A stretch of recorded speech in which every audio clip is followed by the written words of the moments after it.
What if I told you that right now, as you watch this, your ability to think is being systematically destroyed and you don't even notice it?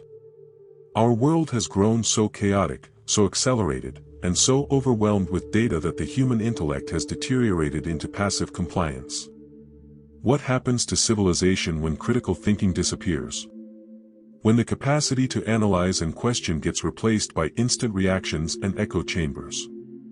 We're witnessing the rise of what thinkers call collective stupidity, where masses embrace shallow reasoning and relinquish their mental autonomy without awareness.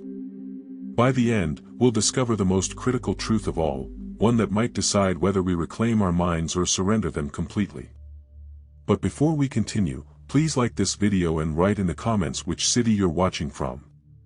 Let's start with a disturbing truth.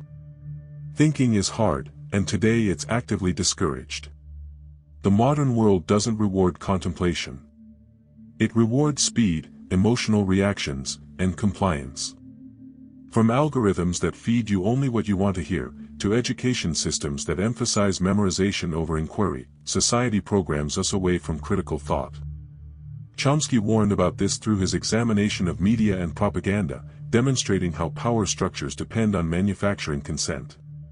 When people learn to consume without questioning, they become manageable and easily misled. The problem runs deep. Neuroscientist Daniel Levitin states we now process 5 times more information daily than recent decades. Constant notifications, breaking news, opinions, advertisements every waking moment. Our brains weren't designed for this. When overwhelmed, the brain takes shortcuts, depending on mental patterns and groupthink to manage complexity.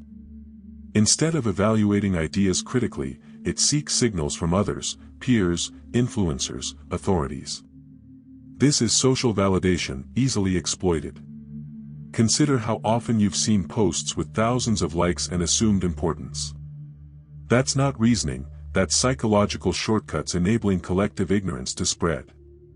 Another concerning pattern is declining deep reading. Digital media rewires our brains. We skim, jump between content, struggle maintaining focus. Critical thinking demands sustained attention. You cannot analyze or truly comprehend with constantly fragmented attention.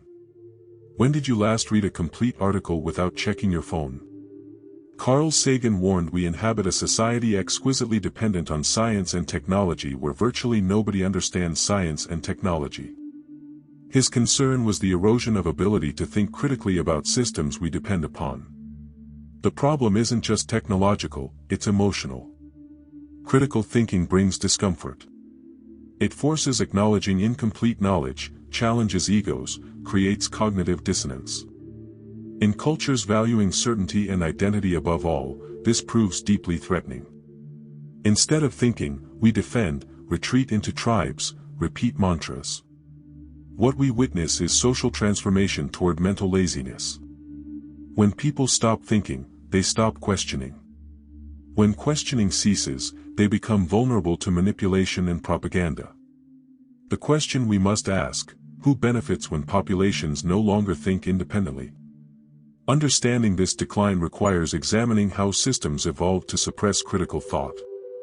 John Taylor Gatto argued modern education doesn't create independent thinkers but teaches obedience. Schools were designed during industrial periods not to enlighten students but prepare them for factory life. Predictable, obedient, non-disruptive. Instead of teaching how to think, we learn what to think. This pattern continues into adult life. Workplaces, media, friendships teach that questioning consensus or holding unpopular views costs us. Fear of social exclusion silences pressing doubts. Social media accelerated this immeasurably.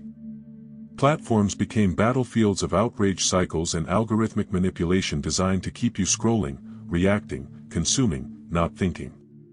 You're nudged toward believing content, encouraged to respond instantly, emotionally, angrily. Platforms reward engagement, not truth. They thrive on division, not understanding. Marshall McLuhan foresaw this, warning the medium is the message. Today's mediums encourage speed over depth, outrage over nuance, certainty over humility. Where do we go from here? Begin asking better questions. What are you told to believe? Who benefits from that belief? What assumptions underlie your certainty? How often do you seek opposing views not to attack but understand? Collective stupidity's antidote isn't just intelligence, it's courage. Courage to be wrong, to learn, to admit ignorance. Socrates claimed true wisdom lies in knowing you know nothing. This was invitation to remain curious, maintain intellectual humility. Today, humility is rare, certainty is worshipped. Everyone has opinions, few have understanding. True thinkers are often quiet, observant, reserved. They know wisdom grows from silence and contemplation. Despite logical faith, human brains are more emotional than rational. Daniel Kahneman showed brains operate using two systems, one fast and instinctive, another slow and deliberate. In high-speed worlds, most people remain stuck in fast mode. No time exists to slow down and think deeply. We rely on mental shortcuts that feel right but are often wrong. This creates fertile ground for manipulation. Politicians and media exploit mental shortcuts, package complex issues into simple binaries, use emotionally charged language bypassing reason. Once we accept something as true, brains defend that belief regardless of evidence. This is confirmation bias. How often do you seek evidence contradicting your beliefs? Another key concept is groupthink, where harmony desires lead to irrational decisions. Even highly intelligent people make catastrophic decisions when suppressing dissent. Challenging groups feels unsafe. History shows progress comes from those daring to think differently. Galileo, Darwin, Martin Luther King, all rejected for their ideas. But they thought anyway, spoke anyway. Why do so many feel lost despite accessing more information than ever? The answer lies in what we've lost, the habit of inner dialogue, ability to sit with questions, allow truth to emerge through reflection. We've outsourced thinking to machines and media. No algorithm reveals personal truth. No trending topic replaces your inner voice. What can we do? Start cultivating awareness of mental habits. Practice metacognition, thinking about thinking. Ask what influences your opinion. Are you open to being wrong? Are you engaging with ideas or passively absorbing?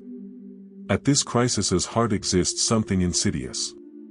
Critical thinking's disappearance isn't incapability but fear of what it might reveal. Thinking critically risks psychological safety, identity, beliefs, tribe. We live when identity becomes sacred. People define themselves by opinions. Challenging ideas appears as personal attacks. But you are not your ideas. You are a human being with capacity to evolve and learn. That journey begins when detaching worth from current beliefs. The final truth, critical thinking isn't just intellectual skill, it's spiritual act. It honors truth over comfort, growth over certainty, freedom over approval. Once you start thinking critically, you begin seeing surrounding structures, manipulation systems, control algorithms. It can be overwhelming, but it's real. Reality is the only foundation upon which true freedom builds. Carl Jung said people will do anything to avoid facing their souls. Yet facing inner worlds and inherited beliefs is thinking's essence. This is your invitation not just to think but wake up. Stop living as your environment's product and start becoming architect of your mind. No system will do this for you. The responsibility is yours alone. When you rise to it, something extraordinary happens. You begin seeing with clarity. You notice when manipulation targets you. You see differences between information and propaganda, education and indoctrination. Most importantly, you begin leading with depth. You become light in dark rooms, calm voice in outrage storms. This is what the world needs now. Not louder voices but deeper minds. Minds willing to sit in complexity, willing to say I don't know but I'm willing to learn. If you want to change the world, start by changing how you think. Not because it's easy but because it's right. Collective stupidity's rise is a symptom of fear and distraction. But every act of clear thinking pushes back. Every moment of reflection instead of reaction. Every question instead of assumed answer. The most revolutionary thing you can do now is think. Let others sleepwalk through slogans and screens, but not you. You are awake now. If this message resonated, share it. Leave comments with your reflections. Critical thinking grows in dialogue.